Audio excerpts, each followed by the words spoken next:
نحمده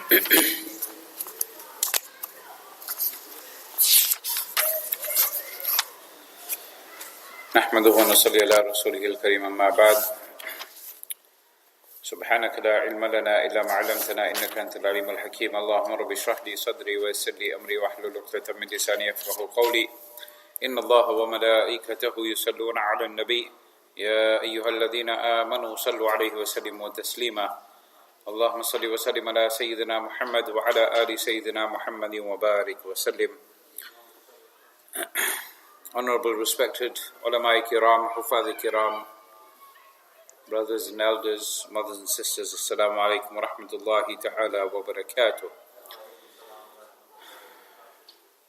Continuing with this wonderful story of Sayyidina Yusuf alayhi salatu wasalam and his brothers and his family and what has transpired so far. If we have a quick recap, a young little boy, Yusuf alayhi salatu wasalam, chosen by Allah ta'ala to be a prophet, sees a dream, speaks about it to his father. His father says, don't mention it to anyone. Out of being young and naive, possibly misunderstood, that don't mention to anyone was only for people maybe outside. Maybe he misunderstood something there as a child, but khair, bottom line is he mentioned it to his brothers. Brothers became enraged, unhappy, jealous, the fact that their father was more loving towards them.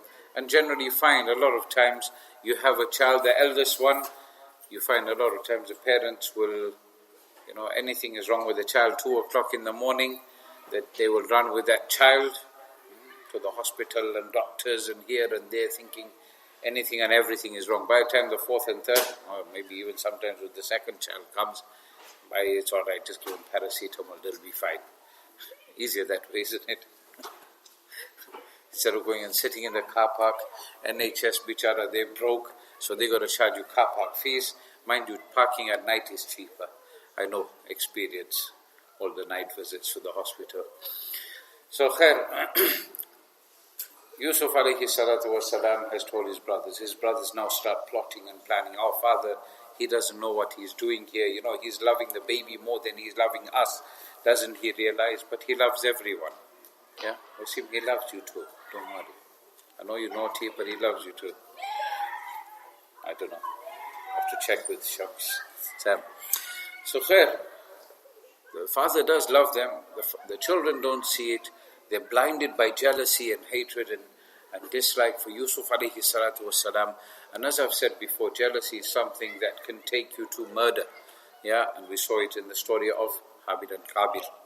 Who killed who? You should remember, because I mentioned the other day one way to try and remember this, inshallah. Moving on from there, someone said, right, let's just kill him one time, finish over and done with. Dad will mourn for a period, he'll get over it and khalas. And the eldest, Yahuda, he says, no, let's not kill him.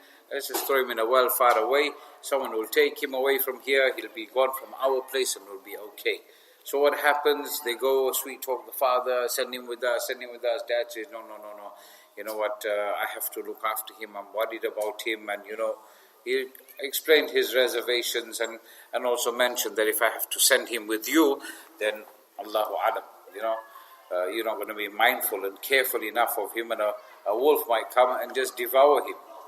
So the children carried on sweet talking their father, did their absolute best to finally convince their father. The father gave in and he said, okay, you can take him. So, but when they took him, they used that same weakness that the father displayed, and that, that wolf, and they said, right, okay, this is the line we're going to play. They did it, took him, threw him in a well after beating him up physically and verbally, took his shirt off him, took an animal, took its blood, and then took it back to the father.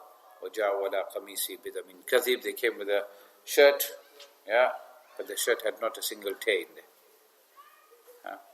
What did the wolf take out? Open the buttons, take it off carefully. Say, alright, okay, can you take off your shirt, please?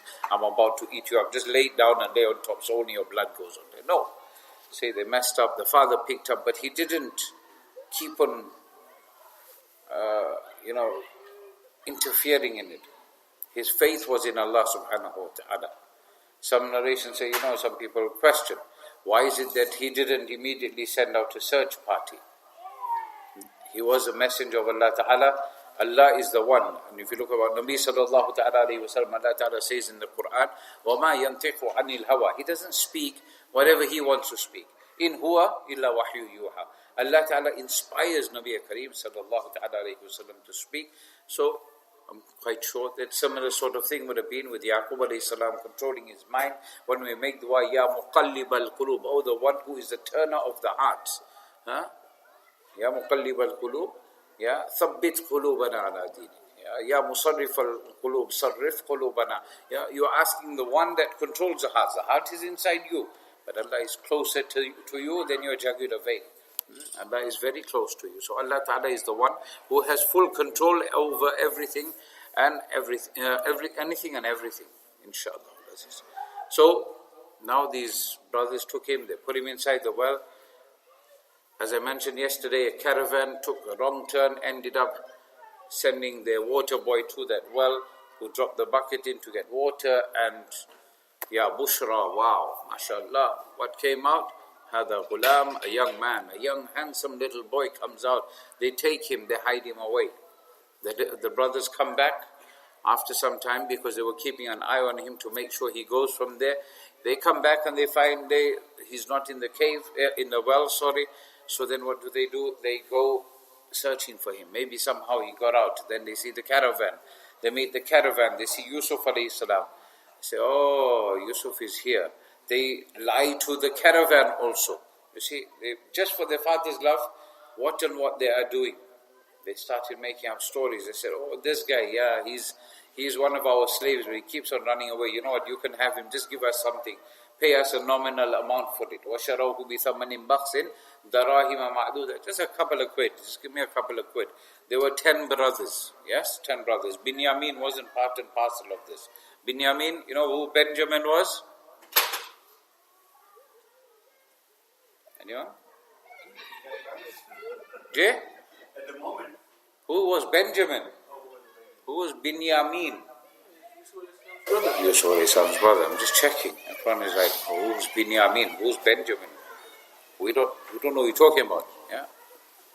Binyamin was the youngest brother. He wasn't part and parcel of this. It is mentioned, according to some narrations, that they got 20 bucks for him.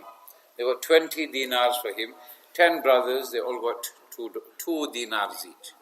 They said, this kid is trouble, just take him away. He's not a very good worker. So they also took him, and they also went to, now the time from them leaving Canaan, where Yusuf alayhi salam was picked up, getting to Egypt, in the Quran and Hadith, you won't find detail or description on there how long it took. And that's not even relevant really. However, what is relevant is when he gets into Egypt, into Misr. Yeah. Now he gets into Misr, and there they used to sell anything and everything. And one thing to remember, that you got these idiots called ISIS, who travel all around the world but don't go right next door to Israel. They go carry out suicide and terrorist attacks all around the world, but they don't go attack Israel, which is about 50 miles from where they're based. Just goes to show how Islamic ISIS really is. Or maybe that IAS is part of the Israel. Khair, something to think about. It is not permissible to take a free person and sell them. That's what they did. They took a free person, okay, fine, they found him, he was a lost child, but they took him and they put him in the market for sale. They wanted to get rid of him because he was one of the naughty ones. This guy here, we're going to sell him, then they're going to come back, warranty, this thing doesn't work properly, we want our money back. This slave doesn't work properly. So what did they? They sold him on for a nominal amount again. So sometimes our life may become where we are cheap, where people will intentionally, you may be doing the work of Allah, people will intentionally belittle you, make you a fool, treat you like dirt, they will treat you like you are rubbish, but you know what, ultimate end goal is with Allah Ta'ala. Allah Ta'ala will fulfill for you. Allah Ta'ala will fulfill for you. Allah Ta'ala will take care of you. And Wallahi Ladhim, I have seen those on both sides of the scale.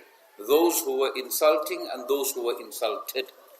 Those who were belittling and mocking and those who belittled and mocked. And how Allah Ta'ala dealt with them. It wasn't something I went out looking for. It comes to you, see it.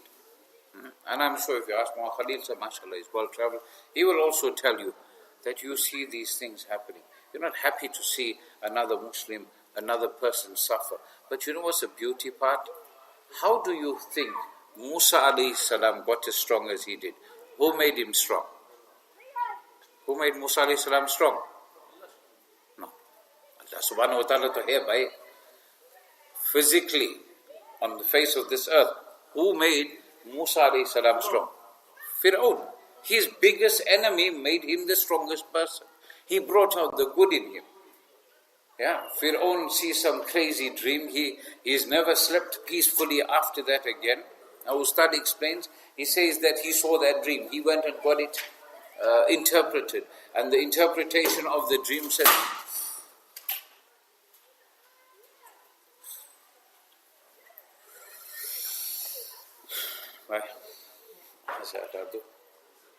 Sir, we've got to work some system out with this. I was thinking you did the wrong direction. But you didn't move it. That's why you're sitting on the furthest end from there. So much better.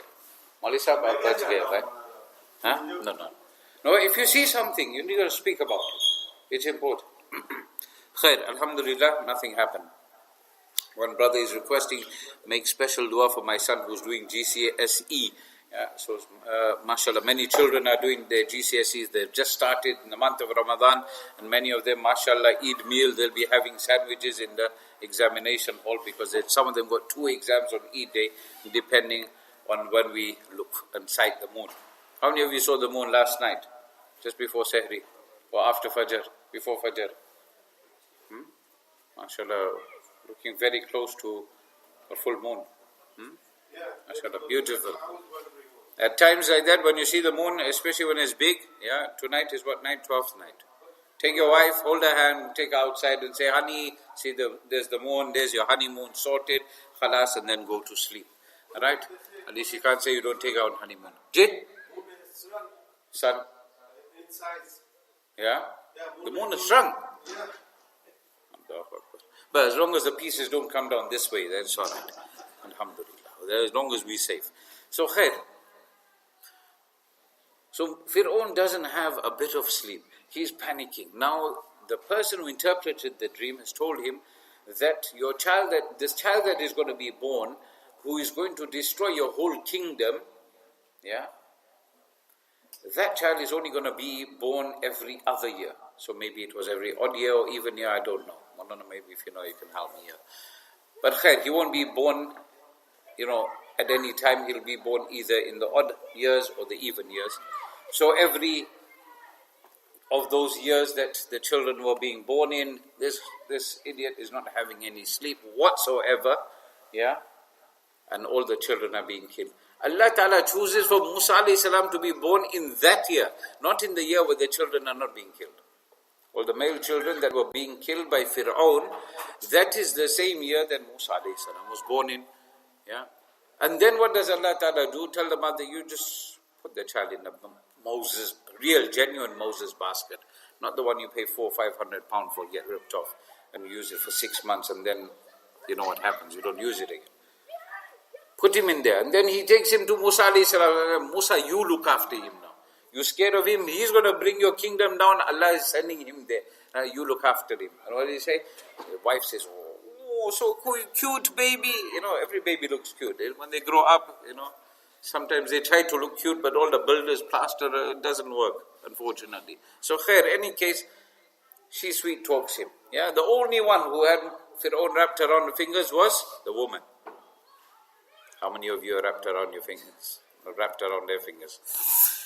Allah fi ashabi la tatakhizum farazam min ba'di. Allah raham karo. The days of raham are over now. It's days of maghfirat.